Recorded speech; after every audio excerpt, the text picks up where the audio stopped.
How many of us wants to be more productive? Say I. I. How many of us are really putting in the work?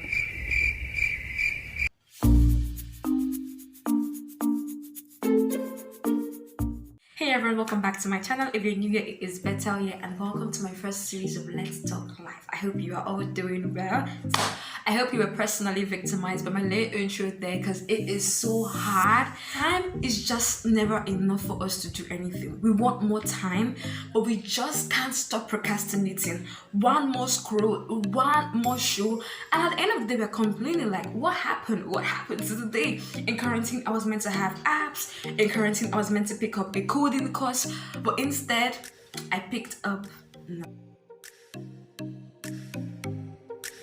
Guys, this is me. This is me roasting myself at the moment because this is my reality a lot of the time. But today I wanted to do a video where we talked about how to actually have more time and stop procrastinating. And I have based this video a little bit around one of my favorite books of all time. It's a book called Make More Time, and I consider it to be a very valuable book because I don't always do everything that I'm meant to do. But once I remember the principles in this book, I feel motivated again. Yeah. So in today's video, I'm going to be giving you guys a little advice when it comes to being productive, stop procrastinating, and making more time. So point number one, here's a way to make more time. Do more by doing less. Now, I know that this might sound a bit crazy or sound counterintuitive, but I consider it to be very true, particularly from my own experience.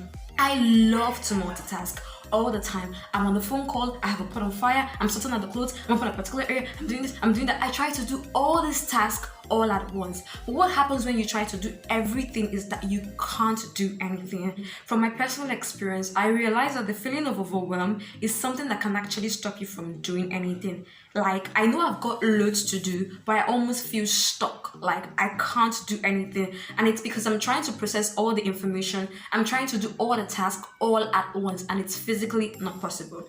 Now, I know that for some people, this might not be the case, but then if you're someone who's like me, try creating an to-do list. Looking at all the things that you want to get done, and you know what, just slash it in half and focus on one thing. Now, this is very similar to a principle in the book, which is to focus on the highlight. So when you're planning your day, or when you're planning what is a priority for you, you should have a highlight. Now, your highlight could be a group of similar tasks, and what that does for you is, rather than having different tasks from different sections scattered all over the place, you're actually able to group similar tasks into one section, which is a highlight. Then group another similar task in another section, which is another highlight. That way, you're able to focus on a particular highlight before moving to the next. And if you're able to focus on the highlight to complete it first, you're going to have this overwhelming sense of achieving that off of your list. And I can tell you now that if you've completed one task a day, that's 7 tasks a week. It's better than having parts of 10 tasks done. None of them are finished. But number 2, remove distractions. And again, this is also referred to in the book as well, but here there's a reference to infinity pools. Now, shockingly, the guys who wrote this book, these are guys who worked at Google and Facebook. And according to them, they actually designed this stuff to suck you in and bleed you dry and basically stop you from being able to concentrate on anything. The principle of an infinity pause is to be able to continue to scroll, continue to be updated and all of that. Now, if you don't know, platforms such as YouTube, Instagram, Facebook, Twitter, they want you to stay on their platform for as long as you possibly can. Because the longer you stay on there, the more advertising dollars that they receive. More moolah for them. So they don't want you to come up. If you sit down there or lie down there scrolling away for like 8 hours, they like that. They want it, like just continue. But then that's not great for your life and that's not great for your psyche. So I actually have a bit of an active plan because I don't trust myself. I don't trust myself, and I'm going to make that as another point in this video. I don't trust myself. I know that if YouTube or Instagram is available, I'm going to be on there scrolling away, double tapping all the cute girls, playing any video that comes my way. I will do that, but then I actually have a bit of a plan that helps stop me from being distracted.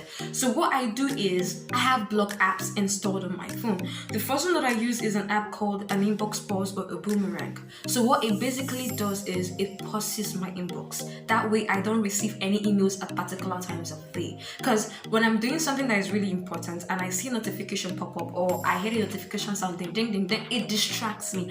And when I go on to open that email, I'm further distracted because I just left the important thing I'm doing. Now I'm replying to emails, right? But with this app called the Boomerang, all new emails, even if they are being sent, everybody automatically receives an email to say, sorry, I'm not at my inbox right now. And that way I'm able to choose a particular time of the day to respond to all of the emails when it's being really good. So the next app that I use is an app called Freedom. It's an excellent app that stops you from using the internet and certain websites at particular times of the day.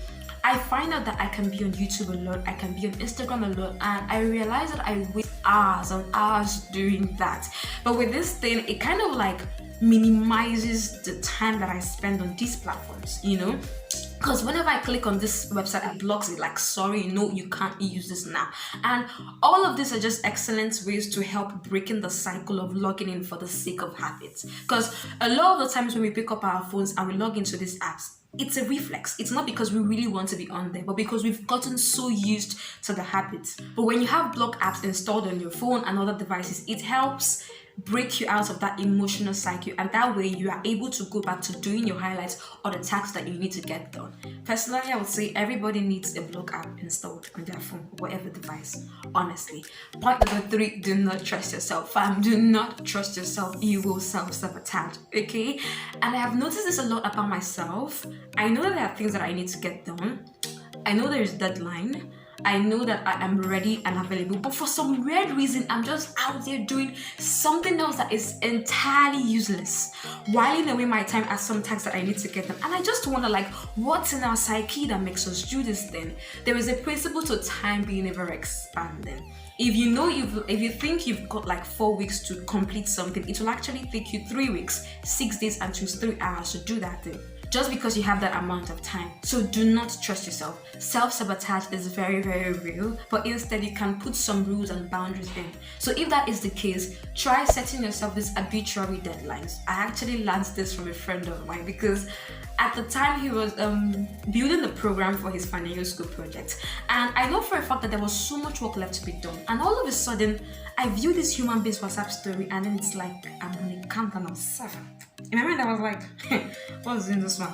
What sort of countdown is this? Like, how are you going to be able to complete that amount of work in 7 days? Like, no, not 7 days. Remember the principle of time being never expanded. That's 6 days. So how are you going to be able to complete the amount of work in 6 days? Like, what if there's no life? So many what ifs going on in my mind. So I go on to ask him, and he goes on to say that the fact that he put himself on the deadline will enable him to complete the task before deadline.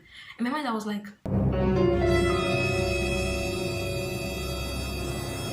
deadlines can really be a thing. So what I do now is I set a timer. Yes, guys, whenever I need to get an important task done, I set a timer. And it's like psychological, because rather than trusting myself to get the task done at a certain time, I leave my trust in the timer. And I've realized that whenever I do this, I am far more productive, you know? Another way to make more time and stay focused is by making a commitment that is really painful. Now, this might be by subscribing, this might be by paying all up front, it could even be signing a contract. And that way you're able to commit to a promise that you're most likely going to fulfill. Like 90 to 95% is that you have to fulfill that promise. For instance, you're meant to take a coding class and you feel like 3 months way ahead of time. On the long run, if you feel like you don't want to attend these classes anymore and you know that there's no way that these people refund you back your money, you just don't have choice. You have to, right? So that way you've committed yourself to a promise that you have to fulfill. When it comes to being productive, when it comes to stopping procrastination and making more time, it's all about adding value to your life. Because there is nothing worse than feeling guilty of what you're achieving or what you're not achieving because of the mistakes that you've made or the ones that you're making. Nothing at all. No one else is doing it. It is you. There's nothing like village people here, okay? It is you. Imagine being in a circle of friends for a very long time, and at a particular stage of your lives, the rest of these other friends goes on to start making very big business investments, having all these big business plans, and then you have nothing. How would you feel? Not good, right? But when you make more time, when you become more efficient about managing your time, you feel good. You have this sense of self-worth, and that way you're able to commit to something that will add more value to your life. So point number 4, be honest and gentle with yourself. Fam, you need to be honest with yourself.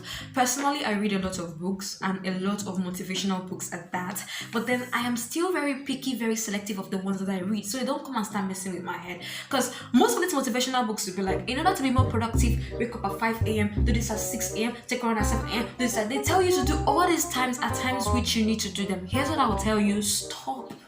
hold on, be gentle with yourself. Okay, do what works for you. Personally, I think it's really important to be honest with yourself and work out when it's best for you. When are you the most productive? When are you the most proactive? When are you the most energized? Again, the book Make More Time makes reference to this. You need to actually stop and reflect on yourself. Know who you are. For some people, waking up at 5 a.m. is like a piece of cake. Their body feels pumped at that time. But for somebody like me, you cannot catch me awake by that time.